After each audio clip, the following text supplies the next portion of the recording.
dhibaatada qaadku leeyahay cawaala ka hadlay waxaan rabaa qiso yar oo dhacday oo qaadka ka dhacday oo aan akhriyay sheekadaas inkastoo qoraagii qoray hadda aanan xasuusan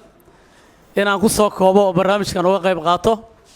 sheekadaas waxaa la dhihi jiray muqayiliintii isqiyaantay ciwaankeeda isqiyaantay marka laba nin oo qaadka cunta ayaa saaxiib ahaa waddanka Kenya ayay joogeen Soomaaliya markii civil war-ku ka dhacay dadkii Soomaaliya dad badan baa u qaxay Kenya iyo wadamada dariska labada nin saaxiib bay ahaayeen nin xaas buu lahaa dadka qaraabadiisa ayna Yurub bay jireen ninna wuxuu ahaa nin aan reerna lahayn dad qaraabo ah oo u jira meeshana aysan jirinin ninkan marka xaas kale waxa loo soo diraa biil lacag fiican baa loo soo diraa qaadkiisu iska cunaa walaalihiis marka waxay yiraahdeen maalintii dambe annagu Kenya kuma biili karnee waan ku qaadaynaa soo bax oo ilmaha iyo islaanta soo wad isagii wuxuu yiri anigu qaadkan inaan ka taga ma rabo walaalahayna waxay leeyihiin soo bax sideen yeelaa kiiba wuxuu yiri adigu ma waxaad rabtaa Kenya inaad qaadka isaga cuntaa de ilmaha iyo islaanta anaa ku wadayay aniga igu qor aabaha reerka iga dhig maxaa la yiraahdaa aduguna qaadka Kenya isaga cun aniga xagga aadayo islaanta ilmaha ku wadayay isi qayl walaalahana lacagta ku soo direen habeenkii baa la qaylay oo marka arintu ku raacay hoostu ka xariiqay ninkii baa lagu qoray father of family oo noqday aabihii qoyska waxa noqday ninkii dulsaarka ahaa odagii wuxuu lumiyay mas'uuliyadii qoyska khayru mas'uul buu noqday qaad awgii buu ninkii wuxuu uga dhigay ilmihiisa aabe ninkii marka sidaas ayaa maaragtay sponsor bay ku baxayeen ninkii wuxuu ka haystay reerkii islaantii iyo ilmihii buu ka haystay kiina meeshii baa looga tagay isagoo aabihii qoyska ayuu Yurub galay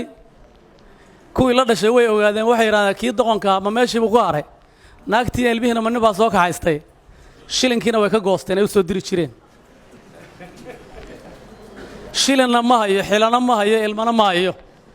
Kenya ka tuugsaday waa wareeray waa dhaga beelay waxa soo dhanna dhibaatadii qaadka u geysatay naagtiina waxay tiri warkaas doqonka ma warabnay adigu na guurso aabay noqo adigu reerka aabba ka noqo naagtii ilmihi wala wareeg naagtii ilmihi ba ninkii sidii uu kula wareeg waxa la yiri ninkii markay tala saa ugu cadaatay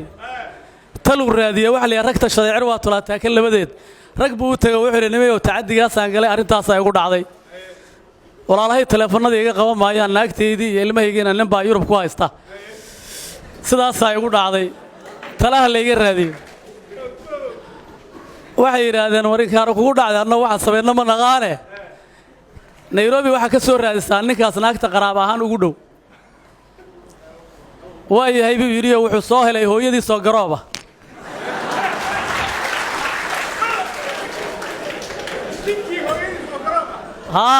ayuu soo helay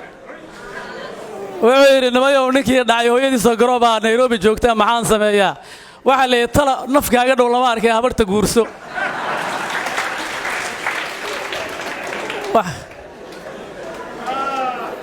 habarta ina guursato ayaa nolol kuugu dhow islaantii buu shukaansaday eeday waa doqoobay maan dhow anigu rag had ma eeday wallahi wali waad fiicanta eeday wali waad fiican tahay islaantii soo shukaaminaya islaantii buu guursaday abartii markuu guursaday abartii buu biilka la cunaa kiiba soo biilaya moogta markaas ay tiri hooyo nin baan guursaday si ana ku biilaya waana ku islaanta ka dhacay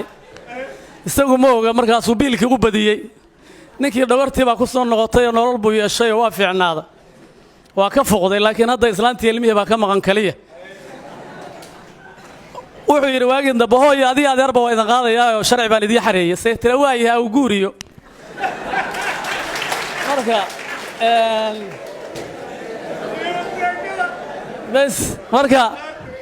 waxa dhacday markaas ay tiri waa nala qaadaya bas sharcigi baa loo xareeyay maalin heblaad ku qorantiin baa la yiri diyaaradda flightka farxadda ninkii ka badatay dhulka la wareegay warna la iskama hayo ninkii ilmihiisa haystaa qaadaya isna kana hooyadii buu qabaa marka waa la qaaday ninkii Yurub markuu galay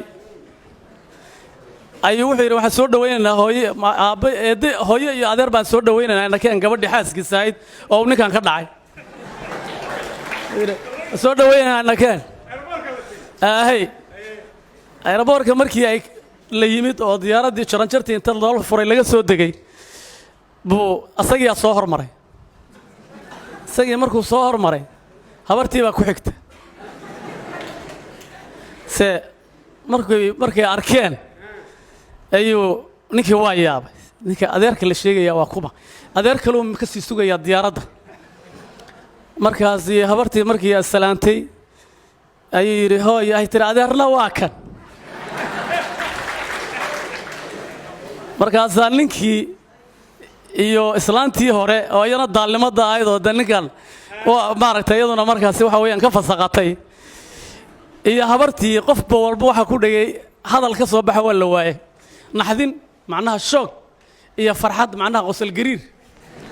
ay waxa isugu darsamay baa ku dhacay markaas ay tira hadba mid fiirisa marna odayga waxay fiirisaa wiilkeeda marna waxay fiirisaa ninkii la socday war ma haysta marka ala kulli xaal marka waa markii ninkii dalkii galay ba wuxuu yiri dhageyso horta waad khiyaantay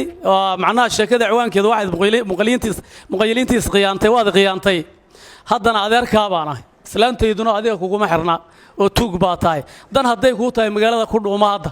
wadanka ku dhex dhuuma tan aanaa qaba hooyadaan aanaa qaba ma garato horta ilmaheygana aanaa leh soma labadaba aanaa leh haday dan ku tahay staayel dii kale ayaa yaqaan meesha aadays marka sheekadaasi marka waa sheekadii ugu yaabka badnayd oo aqaadka markaasi ka akhriyay inkastoo aan qoraagii qoray aanan haynin oo aan xusi karin marka intaasaan rabaa marka barnaamijkan marka inaan markaasi kaga qayb qaato waxa iskeenayana waa qaadkii dhibaatada uu leeyahay reeraha uu burburiyana way badan yihiin marka intaasaan ku soo gabagabaynayaa